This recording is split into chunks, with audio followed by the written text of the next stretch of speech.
I'm going to teach you how to adjust the valves of a 12 valve. Before you do anything, pressure wash off the top of your engine. Get rid of all debris in between the valve covers.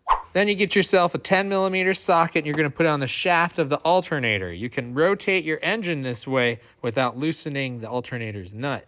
Then you're going to find the timing pins in between the injection pump and your vacuum pump. But it sits in this little bracket right here. In normal operation, the back of it sits against the retaining ring. The end of it has a little protrusion that goes inside a little hole inside of the timing gear. It will only go in when that hole lines up. Turn your engine over at the alternator until that hole in the timing gear lines up in the proper position.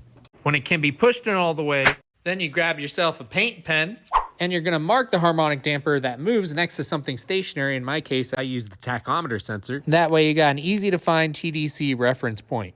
And don't forget, right now is the time to pull the pin back out or the end will shear off in the engine. Next, you can adjust your valves. So here at TDC, you are going to adjust number 1's intake valve, number 1's exhaust valve, number 2's intake valve, number 3's exhaust valve, number 4's intake valve, and number 5's exhaust valve back there. You can screenshot this now if you want to. Now the short rocker arm is your intake valve, and it gets adjusted to 10 thousandths. And the long rocker arm is for your exhaust valve, and it gets adjusted to 20 thousandths. Now you're going to loosen the nut, slide your shim in, and tighten this part until you feel a slight drag. Next, snug the nut, and with a torque wrench, you're going to tighten that nut to 18 foot-pounds. Then grab this part and move it up and down, and double check it. Make adjustments as needed. Torque it again as a precaution, then immediately mark it. Do this for the rest of this series.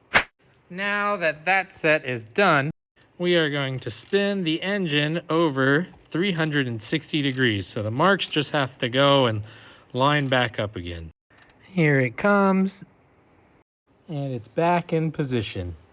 So here's the next step. Screenshot this if you need it. And this next part is gonna test the agility of your hands, arms, and fingers because you gotta go way back there. So next you gotta adjust number 2 exhaust, number 3 intake, number 4 exhaust, number 5 intake, and number 6 intake, and number 6 exhaust. Now they're all done and adjusted, even the back ones over there. My hands got a little damaged, but I'm happy to do this job because the new Ram trucks with the Cummins diesel engines, they're not adjustable. They have hydraulic roller lifters, so what ends up happening is what happens to the Hemis. They get the tick, it starts machining the lifters, the camshaft, and sometimes both of them. Long live the 12 valve.